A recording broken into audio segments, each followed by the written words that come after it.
Jai Hind. Welcome to the YouTube channel Mahato Sir, and I am Mayur Sir. Today we are learn about the life process. What is life process? Can anybody guess what is life process? If you have any answer about life process, then you can give me answer in our comment box. Okay, so let's start about the chapter life process. क्या होता है life process? When we heard about this chapter, we have so many questions कि यार ये life process क्या हो रहा है, ये तो कैसे होता है, क्या होना चाहिए, कैसे होना चाहिए. So many lots of questions we have during we heard about this word. Now ये जो आपके NCERT बुक में ये चैप्टर दिया हुआ है 10th क्लास में, तो इसका मीनिंग तो कुछ होना ही चाहिए. एंड ये क्या होता है, क्यों चलता है, कैसे चलना चाहिए, इसके बारे में हम लोग इस वीडियो में देखने वाले. So about the definition, it is the biological process which are crucial to maintain an organisms to live in their particular habitat. Now आपने ये वर्ड सुना मेंटेन, ओके, तो मेंटेन एन ऑर्गेनिजम्स. तो life process is nothing but the maintenance of organisms body. तो यही उसका answer रहेगा in a single word. So during you heard life process, आपके माइंड में एक ही चीज आनी चाहिए कि ये एक मेंटेनेंस प्रोसेस है, जो कि ह्यूमन बॉडी हो या फिर कोई भी ऑर्गेनिज्म की बॉडी हो, उसमें ये क्रूशियल काम कर रहा है, वाइटल वर्क कर रहा है. सो ये एक क्रूशियल है, जरूरी है to maintain the body of particular organism in their particular habitat. अब हैबिटेट की अगर बात करें तो terrestrial habitat and aquatic habitat, ऐसे दो टाइप में हैबिटेट डिवाइड है बेसिकली. तो टेरेस्ट्रियल हैबिटेट में जो कि वॉक कर सकते हैं, चल सकते हैं, जो लैंड पे सर्वाइव करते हैं, उनका बॉडी टेम्परेचर मेंटेन करना, उनके माइक्रो से लेके मैक्रो मॉलिक्यूल्स उसका जो मूवमेंट हो रहा है उसके चेंजेस या फिर एक्शंस, उनमें बदलाव लाना, मेंटेन करना, वो सारा लाइफ प्रोसेस का काम रहेगा. दूसरा, एक्वेटिक हैबिटेट में वो लोग कैसे सर्वाइव करते हैं, कैसे अपना गुजारा करते हैं, वो लाइफ प्रोसेसेस का काम रहेगा. नाउ व्हेन वी हर्ड कि लाइफ प्रोसेस क्या होता है, तब आपको ये एनसीईआरटी का जो दिया हुआ एक इमेज में दिखा रहा हूं, इसमें बहुत सारे क्वेश्चंस हैं कि लिविंग थिंग्स कैसे उनका मेंटेनेंस करते होंगे. जैसे कि हम कोई बाइक का मेंटेनेंस कर रहे हैं, जैसे उसका इंजन खराब हो गया तो ऑयल डलवा देंगे, ब्रेक उसका फेल है या फिर जाम हो रहा है तो हम उसमें ऑयल डलवा के या फिर रिपेयरिंग करके हम कैसे करवाते हैं, वैसे ही हमारी बॉडी में भी मेंटेनेंस चलता है. बट वो अपने आप चलेगा, बट वो किस लेवल से चल रहा है, माइक्रो लेवल से चल रहा है या फिर मैक्रो लेवल तक. माइक्रो मतलब कि डीएनए, आरएनए, प्रोटीन से लेके एक्शंस, बिहेवियरल चेंजेस, जैसे कि हमारा कोई भी एक्शन, भागना, दौड़ना, खाना, मूवमेंट करना, बोलना, है कि नहीं. तो ये सारी चीजें हम इस चैप्टर के माध्यम से पढ़ने वाले हैं. जब आप आपके एनसीईआरटी बुक के ये बहुत सारे क्वेश्चंस यहाँ पे दिख रहे हैं, ये पढ़ते हो तो आप में, आपके माइंड में ऐसा लगता है कि ये है क्या एक्चुअल में और ये कैसा होना चाहिए, है ना. तो आपको ये जो क्वेश्चन यहाँ पे दिए गए हैं, जैसे कि ठीक है, हम मूवेबल एनिमल से, कुछ मूवेबल ऑर्गेनिजम्स होते हैं, कुछ अनमूवेबल होते हैं जो कि मूव नहीं कर सकते, जैसे कि प्लांट्स. तो प्लांट्स में क्या होने वाला है, प्लांट्स कैसे अपना लाइफ प्रोसेसेस करवाते हैं, ये भी हम देखने वाले हैं. तो लाइफ प्रोसेस जो चैप्टर आज हम करने वाले हैं, उसमें कुछ मैंने 3 पॉइंट्स मेंशन किए हुए हैं जो कि बहुत एसेंशियल है, और उनके ही माध्यम से हम लोग अंडरस्टैंडिंग करेंगे about this chapter. So first point is that कि what is the process by which our body digest, absorb and utilize the food we eat. तो हम लोग कैसे अपना भोजन करने के बाद में उसको डाइजेस्ट करेंगे, और कैसे वो जो डाइजेस्टेड पार्ट था जो कि कॉम्प्लेक्स से सिंपल में कन्वर्ट हुआ, और वो सिंपल मटेरियल कैसे each and every part of the body पहुंचाया गया, उस क्या कैसे एनर्जी बनाने के लिए यूटिलाइजेशन किया गया, एंड उसका आफ्टर यूटिलाइजेशन जो कुछ भी वेस्ट मटेरियल बचा हुआ था उसको कैसे बॉडी से बाहर निकाला गया। तो हमने ये थोड़ा सा फ्लो में जस्ट देखा। तो जो यहाँ पे फर्स्ट पॉइंट है दैट इज बेस्ड ऑन कि व्हाट इज द प्रोसेस, कि क्या प्रोसेस है जिससे हम लोग डाइजेस्ट करते हैं, जिससे हम लोग एब्जॉर्ब करते हैं, एंड यूटिलाइज किया हुआ फूड को हम लोग कैसे, जो वेस्ट रहेगा उसको कैसे बाहर निकालते हैं। This is the first point. Now second point is what does the body obtain energy for its daily activities. Yes, जो हमने फूड लिया था, है ना, जो हमने फूड लिया था, कोई भी हो सकता है, यूनिसेल्युलर ऑर्गेनिजम्स भी अपना फूड लेते ही है कि नहीं। हम अमीबा का एग्जांपल देखेंगे। वैसे ही हम लोग हायर एनिमल्स में कंसीडर किए जाते हैं। तो हायर एनिमल्स में होलोजोइक न्यूट्रिशन होता है। अब वो डायरेक्ट फूड इंटेक करेंगे। अब वो फूड जैसे ही डाइजेस्टिव सिस्टम में जाएगा उसका सिंपल मटेरियल में कन्वर्जन होगा एंड देन वो फर्दर प्रोसीजर के लिए चला जाएगा, यानी कि एनर्जी बनाने के लिए। अब उसको कैसे एनर्जी में कन्वर्ट किया जाएगा ये भी हम इस पॉइंट के द्वारा एलेबोरेट करेंगे। Then third point is how are different metabolic processes interconnected. Yes, कैसे कैसे ये सारी मेटाबॉलिक पाथवेज जो होती है हमारी बॉडी में चलती है, साइकिल जिन्हें हम कहते हैं, ईटीसी हो गया, टीसीए हो गया, है ना। टीसीए जो कि एनर्जी बनाने के लिए, एनर्जी यूटिलाइजेशन के लिए, है कि नहीं। देन ग्लाइकोलिसिस हो गया। ये सारी साइकिल जो पाथवेज जो हमारी बॉडी में चलती है वो कहाँ पे यूटिलाइज की जा रही है और वो कैसे इंटरकनेक्टेड है एक दूसरे के साथ में, है कि नहीं। जैसे कि फॉर एग्जांपल डाइजेशन का और रेस्पिरेशन का दोनों का इंटरकनेक्शन है ना। रेस्पिरेशन और डाइजेशन दोनों इंटरकनेक्टेड है। कैसे एनर्जी बनानी होती है जो डाइजेस्टेड फूड होता है उससे, तो वो हम लोग इस पॉइंट के द्वारा जानने वाले। Then next point is topic will covered in this chapter. Now this is very important कि हम लोग कौन से टॉपिक इस चैप्टर के माध्यम से कवर करने वाले हैं। तो फर्स्ट जो टॉपिक आपका रहेगा that is nutrition. Yes, nutrition. आज के इस लेक्चर में हम लोग टोटल डिस्कस करने वाले हैं न्यूट्रिशन पे ओनली। देन नेक्स्ट पार्ट जो बनेगा that is based on respiration, but we are discussing now topic will be covered in this chapters are first nutrition, then second respiration, then third transportation, and the fourth is excretion. Okay, excretion. One more process होता है reproduction, but वो जो reproduction होता है this is not mandatory, है ना। वो mandatory नहीं बोल सकते, वो होता है, but mainly हम लोग डिस्कशन करने वाले हैं about these 4 topics. ओके, तो वन बाय वन हम लोग देखते हैं कि क्या होता है न्यूट्रिशन में। तो न्यूट्रिशन की बात करें तो ये एक प्रोसेस है by which organisms obtain and utilize food material. Simple definition है जो आप लोगों को समझ में भी आएगी कि कैसे ऑर्गेनिजम्स अपना फूड इंटेक करेंगे, उसको डाइजेस्ट करेंगे और उसको यूटिलाइज करेंगे। That is the nutrition. Okay, तो न्यूट्रिशन अलग अलग टाइप का होता है ना। न्यूट्रिशन की अगर बात करें तो basically there are 2 types.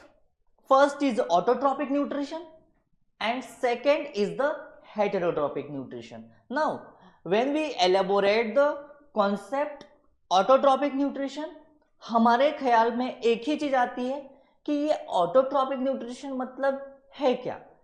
Auto मतलब कि सेल्फ, तो ये सेल्फ वर्ड से आपको कुछ प्लांट जैसे याद आ रहे कि वो क्या हो सकता है। ऑटोट्रॉपिक न्यूट्रिशन में कंसीडर किए गए हैं ग्रीन प्लांट्स को। जितने सारे ग्रीन प्लांट्स होते हैं वो सारे ऑटोट्रॉपिक न्यूट्रिशन में कंसीडर किए जाते हैं। इट मींस इंडिपेंडेंट, वो किसी के ऊपर डिपेंड नहीं है, वो खुद का खाना खुद बना रहा है। That is autotrophic nutrition. Okay, and heterotrophic nutrition मतलब कि जो कि डिपेंडेंट है दूसरे के ऊपर, है ना। हेटेरोट्रॉपिक न्यूट्रिशन जो कि दूसरे के ऊपर डिपेंड रहेगा, जैसे कि वी आर ह्यूमन बींग्स, हम लोग सब्जियों पे डिपेंड रहेंगे, मांस मच्छी, है ना, इसके ऊपर। जो वेजिटेरियन है वो सब्जियां खाएंगे, जो नॉन वेजिटेरियन है वो मांस मच्छी, मतलब कि एनिमल का पार्ट खाएंगे कुछ भी। तो ऐसे बोल सकते हैं heterotrophic nutrition is dependent type of nutrition. इसमें एक ऑर्गेनिज्म दूसरे ऑर्गेनिज्म के ऊपर डिपेंड रहता है, ठीक है। सो अबाउट द ऑटोट्रॉपिक न्यूट्रिशन क्या होता है? ऑटोट्रॉपिक न्यूट्रिशन में जो ऑर्गेनिजम्स होते हैं they make their own food by using light and chlorophylls in the presence of water, in the presence of water and O2, CO2, sorry, ठीक है। तो ये क्या करते हैं, ऑर्गेनिजम्स अपना फूड बनाते हैं by using light, chlorophyll in the presence of water and CO2, ठीक है। तो ये कैसे करते हैं? अब ये ऑटोट्रॉपिक न्यूट्रिशन का पार्ट है, तो यहां पे हम डिस्कस करेंगे। देखो यहां पे CO2 है जो कि अभी हमारे एटमॉस्फेयर में घूम रहा है, प्लस H2O। यहां पे जब लाइट का सोर्स अवेलेबल होता है तो क्लोरोफिल पिगमेंट्स एक्टिवेट होकर के फोटोसिंथेसिस प्रोसेस कराएंगे एंड वो फॉर्म करेंगे ग्लूकोज C6H12O6 वाला, प्लस O2 जो हम इनटेक करते हैं, जो रेस्पिरेशन में यूज किया जाता है, ठीक है।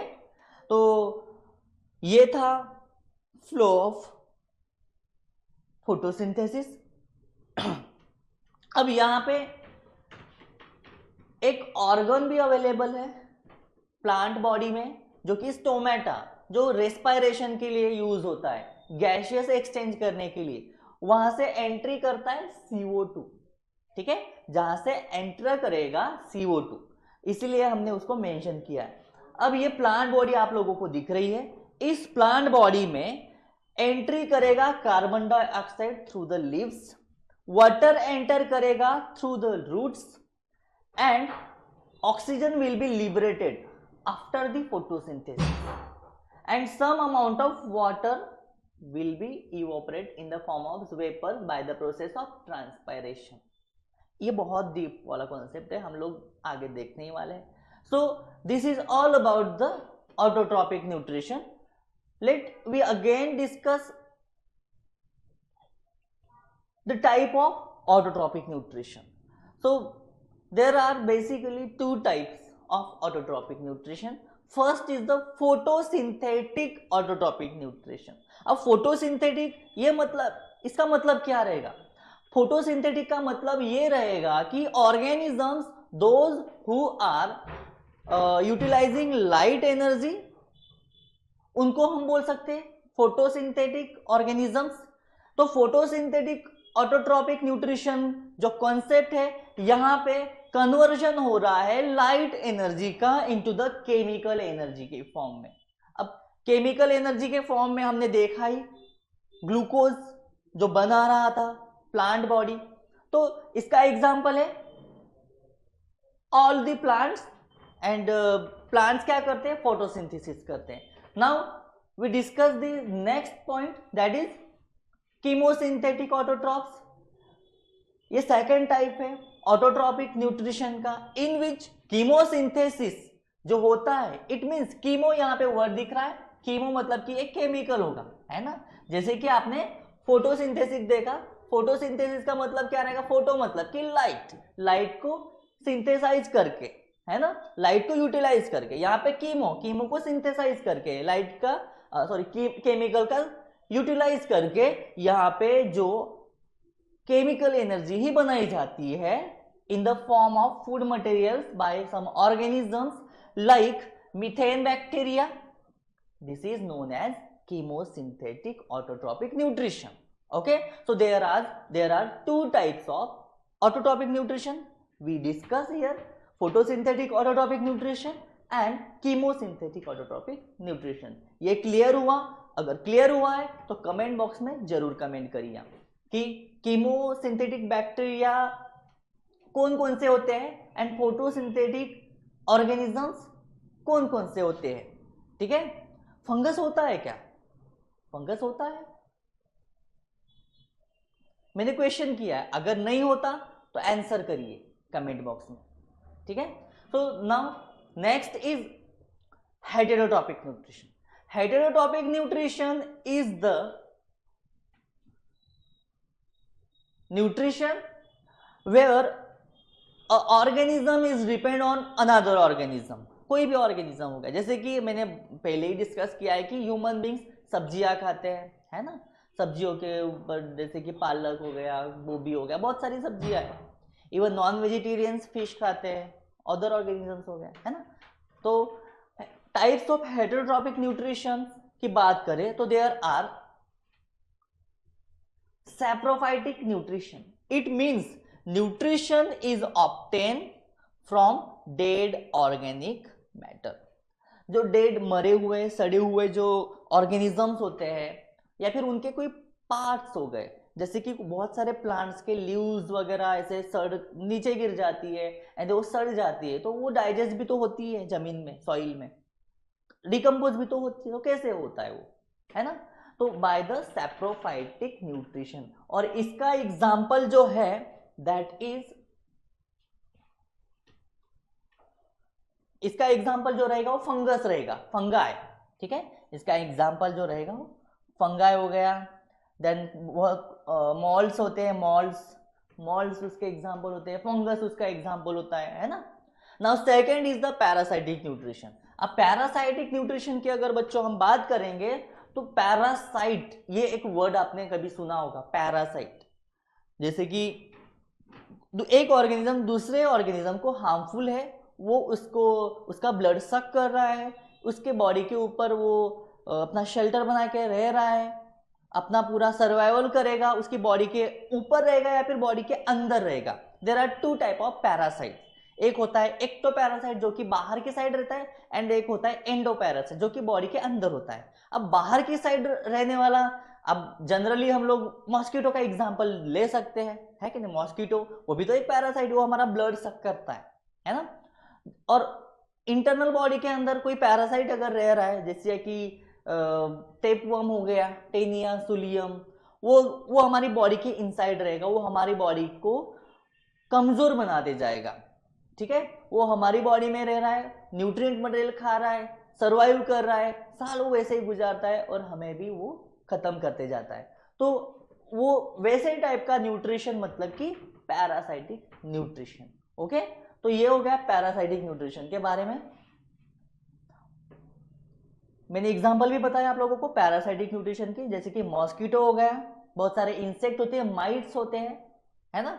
This is the example of parasitic nutrition. जैसे कि और एक एग्जांपल प्रे प्रीडेटर रिएक्शन हो जाती है, प्रे प्रीडेटर रिएक्शन, जिसमें कि स्पाइडर का जो नेटवर्क होता है उसमें कोई दूसरा मक्खी, बटरफ्लाई कुछ भी अगर अटक जाता है तो स्पाइडर कैसे उसके ऊपर अटैक करेगा एंड उसको फिर उसका जो ब्लड सक करके वो अपना गुजारा करेगा। That is also the example of parasitic nutrition. Now holozoic nutrition की अगर बात करें तो होलोजोइक न्यूट्रिशन में क्या होगा कि एनिमल डायरेक्ट इनटेक करता है फूड मटेरियल को, दिस इज होलोजोइक न्यूट्रिशन। और इसका एग्जांपल रहेगा अमीबा। उसका एग्जांपल क्या है? अमीबा उसका एग्जांपल रहेगा। और दूसरा एग्जांपल ह्यूमन बींग्स, हम लोग। ठीक है, अब ह्यूमन बींग्स क्या करते हैं? खाना खाते हैं ना, हाथों से ले गया फिर चम्मच से खाएंगे, होलोजोइक डायरेक्ट इनटेक कर रहे हो, तो दैट इज होलोजोइक न्यूट्रिशन। ठीक है, पैरासाइट के कुछ एग्जांपल सही है। नाउ होलोजोइक न्यूट्रिशन को हम थोड़ा सा एलेबोरेट करके देखने वाले हैं इस वीडियो में। तो होलोजोइक न्यूट्रिशन मतलब क्या है? तो हमारा फोकस है आज के इस वीडियो में न्यूट्रिशन टॉपिक के ऊपर, and this is the main concept of nutrition, that is holozoic nutrition. तो होलोजोइक न्यूट्रिशन की अगर बात करें तो उसमें 5 पॉइंट्स होते हैं जो हम लोग डिस्कस करने वाले हैं step by step. First point is ingestion. Okay, ingestion में क्या होता है? Taking food by mouth. हम लोग अपने माउथ से ही खाते हैं, फूड इंटेक करते हैं, राइट? अब माउथ से फूड जब हम इंटेक कर रहे हैं तो ऑलमोस्ट ऑफ स्टार्च जो होता है, ऑलमोस्ट जो हम रोटी खाते हैं वीट, उसमें स्टार्च होता है, वो डाइजेस्ट हो जाता है हमारे माउथ में ही, क्योंकि माउथ में सलाइवा रिलीज हो रहा है एंड सलाइवा के अंदर अमाइलेज प्रोटीन, अमाइलेज एंजाइम होता है। अमाइलेज एंजाइम क्या करेगा? अमाइलेज एंजाइम उसको वहीं पे डाइजेस्ट करना स्टार्ट कर देगा, पार्शियली डाइजेशन, देन बोलस बनेगा। वो बोलस हमारे इसोफेगस से पास होकर के स्टमक में पहुंचेगा। जब स्टमक में जाने के बाद में, अब स्टमक में क्या होगा? डाइजेशन स्टार्ट हो रहा है। ओके, तो डाइजेशन यहां पे स्टार्ट हो रहा है ना। डाइजेशन मतलब क्या? Digestion is the complex food into simpler and soluble form. मतलब क्या? डाइजेशन ये एक प्रोसेस है जो कि कॉम्प्लेक्स फूड मटेरियल को सिंपल फूड मटेरियल में कन्वर्ट कर रही है। Okay, so this is digestion. Now digestion के भी दो टाइप्स होते हैं, एक होता है एक्स्ट्रा सेल्यूलर डाइजेशन एंड दूसरा होता है intra cellular digestion. Extra cellular digestion का मतलब क्या है? एक्स्ट्रा सेल्यूलर, सेल के बाहर की तरफ होने वाला। इंट्रा सेल्यूलर, सेल के अंदर की तरफ होने वाला। ठीक है, एक्स्ट्रा सेल्यूलर में क्या होता है कि फूड है, फूड को ब्रोकन डाउन किया जाएगा outside of the cell body by mechanically, by releasing acids. ठीक है, जो कि स्पेशल मॉलिक्यूल्स होते हैं जिन्हें हम एंजाइम्स बोलते हैं। समझ में आया? सेल के बाहर के साइड जो सराउंडिंग सेल्स है वो कुछ ऐसा मॉलिक्यूल रिलीज करेगी, ऐसे केमिकल्स रिलीज करेगी जो कि फूड को डाइजेस्ट करेंगे बाहर के बाहर, इसलिए उसको बोला गया है extra cellular digestion. Now intra cellular की अगर बात करें तो इंट्रा सेल्यूलर डाइजेशन में फूड मटेरियल और न्यूट्रिएंट, ओके, फूड मटेरियल और न्यूट्रिएंट को प्रोसेस किया जाएगा, डाइजेस्ट किया जाएगा एंड ऑल्सो उनको रीएब्सॉर्ब भी किया जाएगा इनसाइड दिस सेल, सेल के अंदर की तरफ। समझ में आया? तो एक होता है एक्स्ट्रा सेल्यूलर डाइजेशन एंड दूसरा होता है इंट्रा सेल्यूलर डाइजेशन। ये क्लियर हुआ?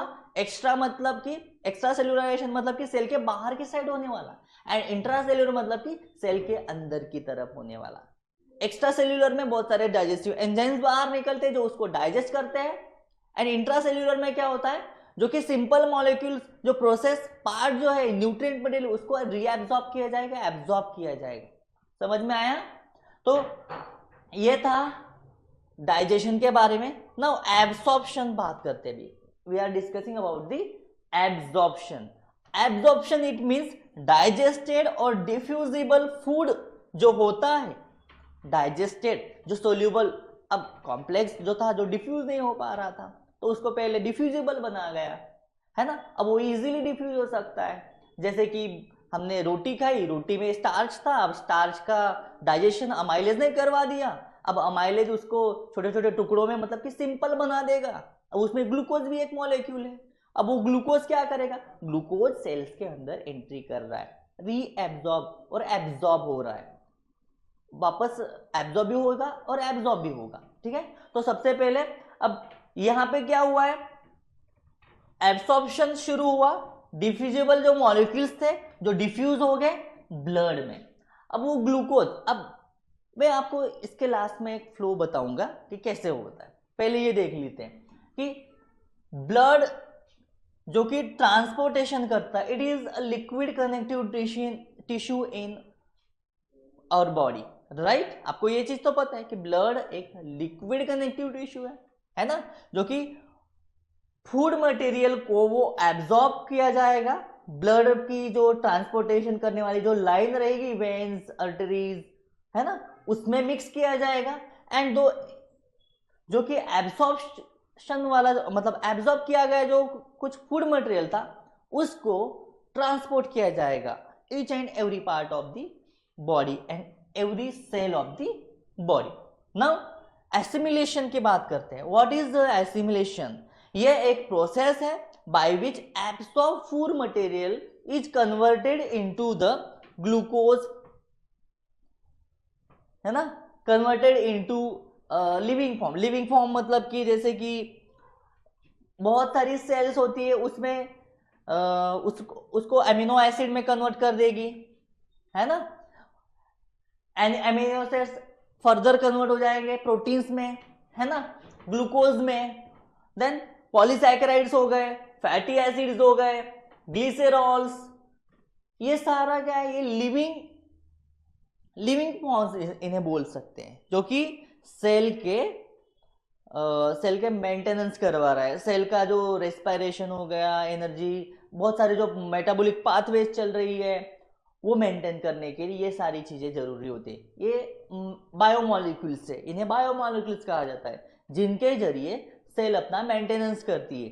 सेल के अंदर एट ए टाइम बहुत सारी पाथवेज चल रही है। अब मैं बात कर रहा हूं तो मुझे एनर्जी लग रही है बोलने के लिए, आप सुन रहे हो, वहां पे लिख रहे होंगे तो आपको वो करने के लिए भी एनर्जी लग रही होगी। तो ये बहुत माइक्रो लेवल से आपकी सेल वर्क कर रही है, और उन वर्क को मेंटेन करने के लिए ये करना जरूरी है। तो न्यूट्रिशन चैप्टर में जो होलोजोइक कॉन्सेप्ट हमने देखा, उसमें जो एसिमिलेशन है उसका मीनिंग यही रहेगा कि जो डाइजेस्टेड फूड मटेरियल उसने एब्जॉर्ब किया था, जो ब्लड के थ्रू उसको सेल को मिला था, अब वो सेल उसको बाकी भेजेगी डीएनए को एक्सप्रेस करने के लिए, डीएनए को सेल साइकिल चलाने के लिए, है कि नहीं, एनर्जी बनाने के लिए बहुत सारी प्रोसीजर्स होती है। ठीक है, तो एसिमिलेशन के बाद में अब इजेशन भी तो कराना है कि नहीं। सेल ने जो डाइजेस्टेड पार्ट था, जो लिविंग फॉर्म्स बनाए थे, ग्लूकोज हो गए, है ना, देन NADPH लिविंग फॉर्म, वो भी लिविंग फॉर्म ही है, कुछ फैट मॉलिक्यूल्स हो गए, कुछ पॉलीसैकेराइड हो गए, कुछ मोनोसैकेराइड हो गए, है ना, कुछ आयंस मॉलिक्यूल्स होंगे। तो वो सारी चीजें उसने यूटिलाइज कर ली सेल ने, राइट। उसने क्या किया, उसने अपना काम कर लिया, मेंटेनेंस तो कर लिया। अब उसको जो जब वो साइकिल चला रही थी, जब वो पाथवे चला रही थी, ड्यूरिंग दैट टाइम उसने कुछ बाय प्रोडक्ट्स भी ऐसे रिलीज किए जो कि टॉक्सिक थे, जो कि उनका जरूरत ही नहीं है। केमिकल रिएक्शन जब होती है तो वहां पे कुछ केमिकल ऐसे बनते हैं जिनका जरूरत नहीं होता, जो एक्सेस अमाउंट में अगर बॉडी में हो जाएंगे तो दे में भी हार्मफुल। इसलिए बॉडी को क्या करना है, बॉडी को उनको रिलीज भी करना है बाहर की साइड, उनको वेस्ट बोला जाता है। तो वो टॉक्सिक मटेरियल जो है, जो वेस्ट मटेरियल, उनको बॉडी अब इजेशन करेगी, बाहर की साइड निकालेगी by the process of passing out of waste food, है ना। तो हमारी बॉडी में, ह्यूमन बीइंग के बॉडी में बनाई गई है वेस्ट मटेरियल एक्सक्रीशन की सिस्टम, जैसे कि किडनीज हो गई, नेफ्रॉन्स हो गए, जिसके फंक्शनल यूनिट है।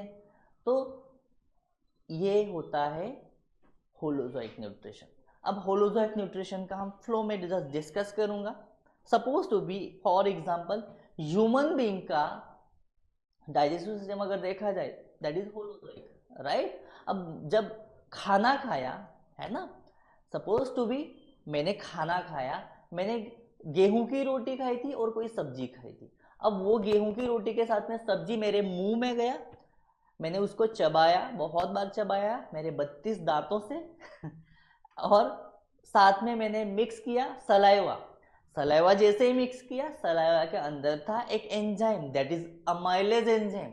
अब अमाइलेज एंजाइम का काम क्या रहेगा, वो डाइजेस्ट करेगा, पार्शियली डाइजेशन स्टार्ट हो जाएगा स्टार्च का और कार्बोहाइड्रेट्स का। कार्बोहाइड्रेट का ही पार्ट है स्टार्च, तो कार्बोहाइड्रेट जितने भी सारे रहेंगे उनका पार्शियली डाइजेशन मेरे माउथ में स्टार्ट हो गया। एंड नाउ मेरे माउथ से अब वो इसोफेगस से नीचे की तरफ आ रहे हैं मेरे स्टमक तक। अब स्टमक में बच्चों, स्टमक की लाइनिंग के ऊपर कुछ ऐसी सेल्स मौजूद है, कुछ ऐसी पेशी मौजूद है जो कि रिलीज कर रही है digestive enzyme. For example pepsin digestive enzyme है, पेप्सिन रिलीज कर रही है कि नहीं। देन HCl रिलीज होता है, हाइड्रोक्लोरिक एसिड। अब उनका क्या काम, जो मैंने बाइट लिया था, जो मेरा बोलस बन चुका था, पार्शियली डाइजेस्टेड फूड था, वो स्टमक में जैसे आया उसको अगेन डाइजेस्ट किया गया, बहुत सारे टुकड़े किए गए। HCl कॉन्सेंट्रेटेड होता है ना, HCl कॉन्सेंट्रेटेड था, वो अबाउट उसका 1.5 से लेके 3 तक उसका pH रहेगा। तो वो उसको पूरा ब्रेक डाउन कर देगा। बहुत कॉम्प्लेक्स फूड था, उसको सिंपल में कन्वर्ट कर देगा। देन वो जैसे ही उसने कर दिया, अब थोड़ी देर बाद नीचे की तरफ पास आउट हो रहा है। ठीक है, नीचे की तरफ पास आउट हो रहा है। कहाँ पे पास होने वाला है वो? ठीक है, कहाँ पे पास होने वाला है? देखो मैं यहाँ पे डायग्राम बना रहा हूँ। ठीक है,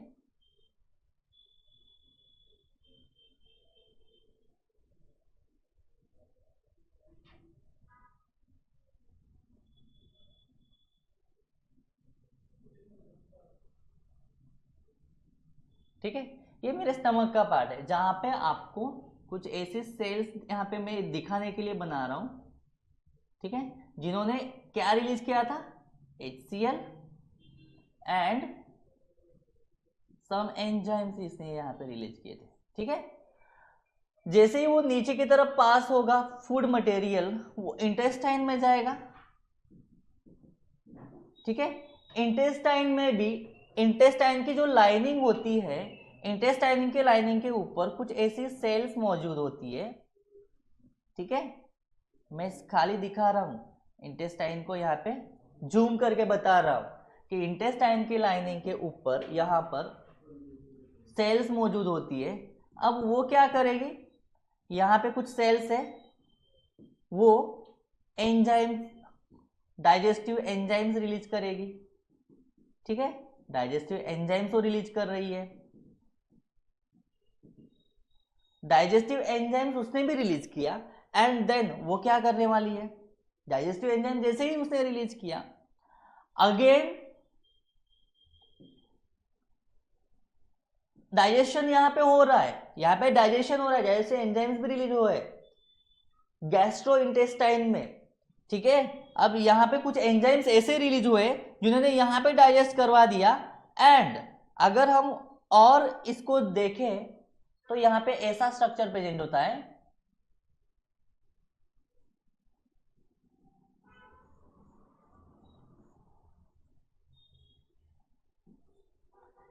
जिन्हें बोलते हैं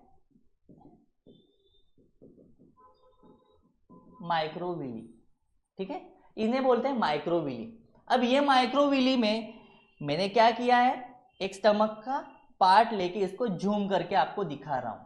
ठीक है, एक सॉरी इंटेस्टाइन का पार्ट लेके मैं आपको जूम करके दिखा रहा हूं, जहां पे माइक्रोविलीज प्रेजेंट है। अब ये माइक्रोविलीज क्या है? फिंगर लाइक प्रोजेक्शन है, जो ऐसे मूव करती रहती है हमेशा। ठीक है, अब जो कुछ भी यहाँ पे डाइजेस्टेड पार्ट था, ठीक है,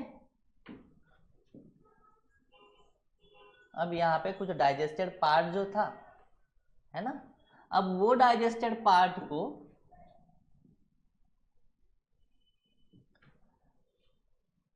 क्या क्या बना था यहाँ पे? ग्लूकोज, देन कुछ आयंस होंगे,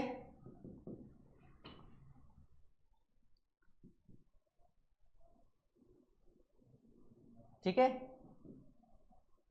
देन मतलब कि ग्लूकोज हो गया, बहुत सारे प्रोटीन्स हो गए, सम टाइप ऑफ प्रोटीन्स आ गए। अब इनको यहाँ पे एब्जॉर्ब किया जाएगा। फॉर एग्जाम्पल देखो यहाँ पे, ये कोई अलग टाइप का प्रोटीन है, ये ग्लूकोज है, ये प्रोटीन है, इनको एब्सॉर्ब किया जाएगा बाय द विलीज। विलीज के अंदर यहाँ पे जाएगा और विलीज उसको एब्सॉर्ब करेगी। इसके पीछे ही ये रहेगी ब्लड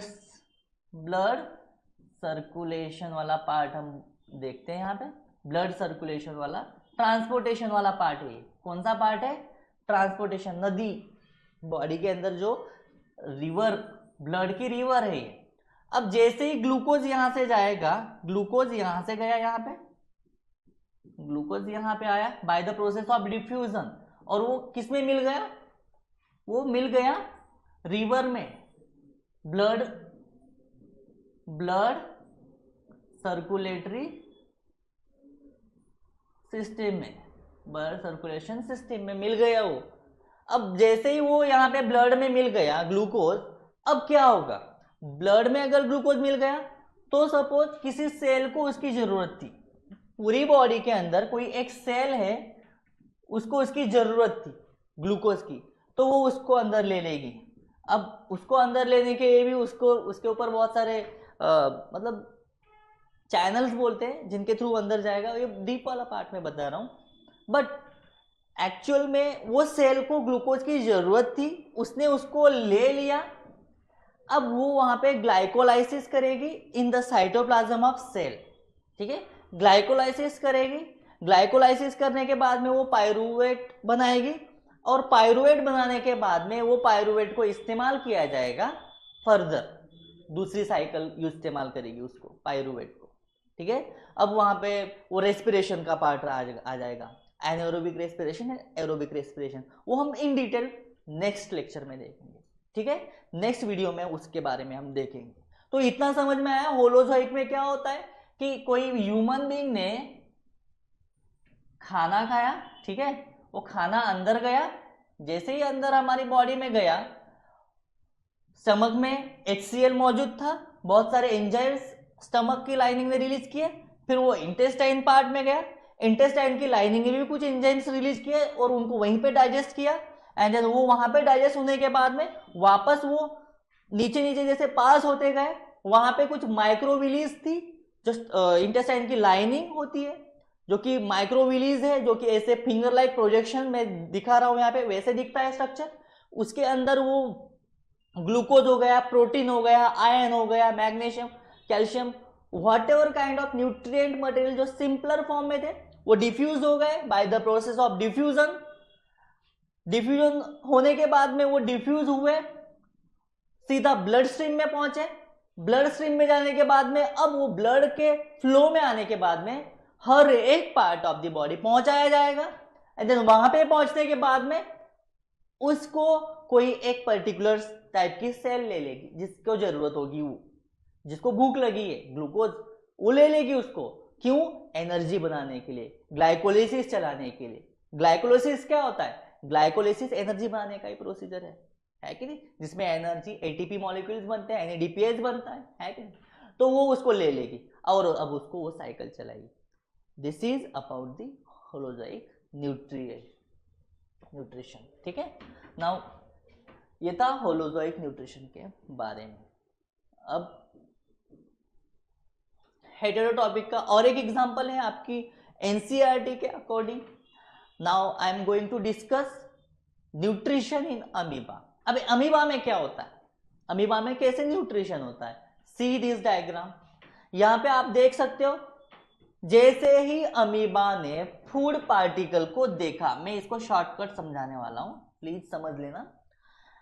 जैसे ही अमीबा ने फूड पार्टिकल को देखा, अमीबा उसके तरफ अट्रैक्ट हो जाएगी, उसके साइटोप्लाज्म के अंदर कुछ मूवमेंट्स होगी, सेंसेशन होगा, कंट्रोल एंड कोऑर्डिनेशन। याद करो, कंट्रोल एंड कोऑर्डिनेशन, हम आगे पढ़ने वाले चैप्टर कंट्रोल एंड कोऑर्डिनेशन, उसमें क्या होता है, कंट्रोल कैसे करते हैं, कंट्रोल एंड कोऑर्डिनेशन कैसे करते हैं। वैसे ही इसकी बॉडी में भी कुछ नर्व्स, कुछ तो इसमें सेंसेशन हो रहा है, जो फूड पार्टिकल को सेंस कर रहा है, वो उस फूड पार्टिकल की तरफ क्या कर गई, मूव कर गई। अब फूड पार्टिकल को वो इन्वेड करेगी बाय देयर सूडोपोडिया, ठीक है, उसके सूडोपोडिया के जरिए उसको क्या करेगी, वो इन्वेड कर लेगी, अपने अंदर ले लेगी, ठीक है। अब जब उसने देखा था फूड पार्टिकल को और उसने उसको अंदर ले लिया, उसको बोला जाएगा इंजेशन, उसको बोला जाएगा इंजेशन।